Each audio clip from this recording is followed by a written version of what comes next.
Good morning to all of you.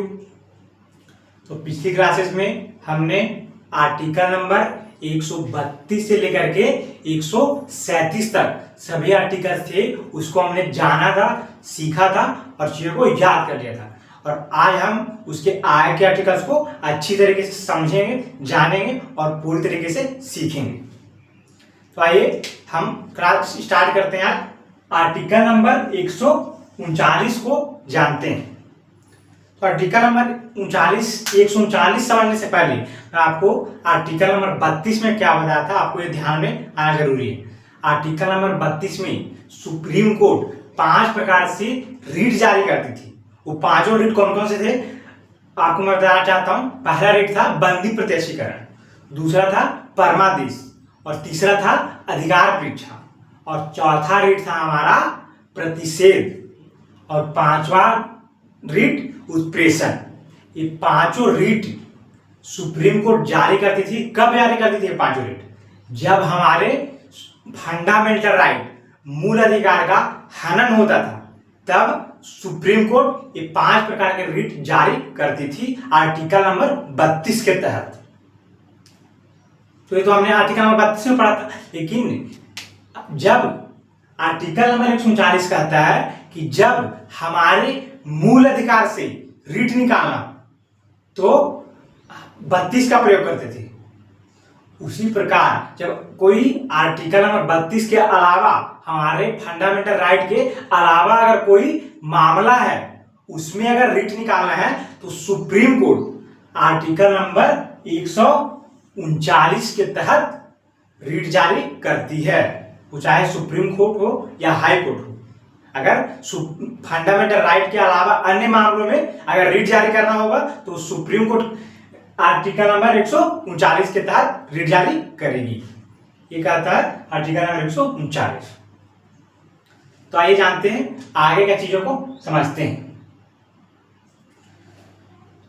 इसमें एक example है, जैसे कि वही है कि अगर फंडामेंटल राइट से रिलेटेड होगा, तो आर्टिकल नंबर 32 का एग्जाम्पल है कि अगर कोई जैसे सरकारी मास्टर है, उस पर कोई अगर परमादेश लागू हुआ है, तो आर्टिकल नंबर 32 का प्रयोग करेगी। और कोई सरकारी कर्मचारी है, उस पर अगर रीट जारी करना होगा, तो ये तो फंडामेंटल राइट के रिलेटेड नहीं है, रेलवे का कर्मचारी, तो उसमें क्या होगा कि सुप्रीम कोर्ट आर्टिकल नंबर 139 के तहत रीट जारी करेगी। अगर कोई रेलवे कर्मचारी पर परमादेश आ गया, मैं तब की बात कर रहा हूं। तो आइए जानते हैं आगे का चीज। आर्टिकल नंबर 141 को समझते हैं कि ये क्या कहता है। तो आर्टिकल नंबर 141 में है कि सुप्रीम कोर्ट का आदेश जो होगा वो बाध्यकारी होगा, सभी के लिए मानना बहुत आवश्यक होगा, बाध्य होगा। किसको मानना होगा? तो सभी जितने भी न्यायालय हैं और जितने भी अधिकारी हैं और जितने भी व्यक्ति हैं, सभी के लिए सुप्रीम कोर्ट का निर्णय बाध्य होगा। और यदि कोई व्यक्ति या अधिकारी अगर इसे अवमानना कर देती है, इसे मानने से इनकार कर देती है, तो सुप्रीम कोर्ट उस पर अवमानना का केस लगा करके उसे दंडित करेगी। ये चीज बताया गया है आर्टिकल नंबर 141 में। तो आइए इसको समझ गए हम लोग, तो आगे का चीज को समझते हैं। आर्टिकल नंबर क्या है? 143 143। तो आइए जानते हैं 143 में क्या कहता है। तो 143 में है कि राष्ट्रपति CJI, chief justice of India से सलाह मांग सकते हैं। लेकिन क्या वो राष्ट्रपति सलाह को मानने के लिए बाध्य होंगे? क्या वो सलाह राष्ट्रपति को मानना ही पड़ेगा? ऐसा है? ऐसा बिल्कुल भी नहीं है, वो ऐसा बाध्य नहीं है। राष्ट्रपति अगर चाहेंगे तो सलाह को नहीं भी मान सकते हैं, मना भी कर सकते हैं मानने से। तो ठीक उसी प्रकार से सीजेआई भी कहते हैं, अगर तुम हमारा सलाह मानने के लिए बाध्य नहीं हो, तो उसी प्रकार हम भी तुमको सलाह देने के लिए बाध्य नहीं है। अगर हमारा भी मन होगा तो सलाह देंगे, नहीं होगा तो सलाह नहीं देंगे। उसी प्रकार से बताया गया।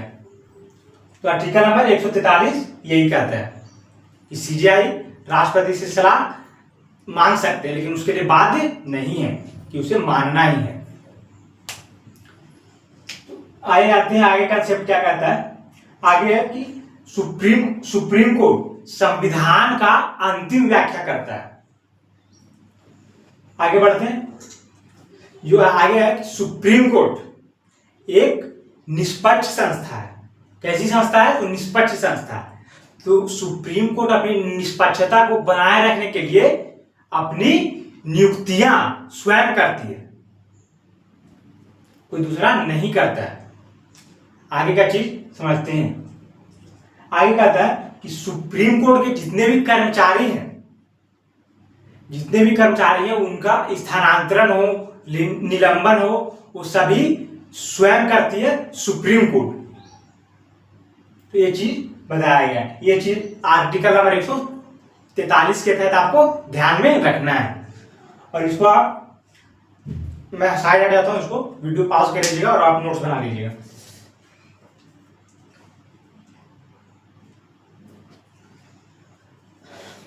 तो इस तरीके से हमने आज इन तीनों आर्टिकल 139, 141 और 143 ये तीनों आर्टिकल को जाना है और समझा है पूरी तरीके से, और आप इसको याद कर लेंगे पूरी तरीके से नोट्स बना करके।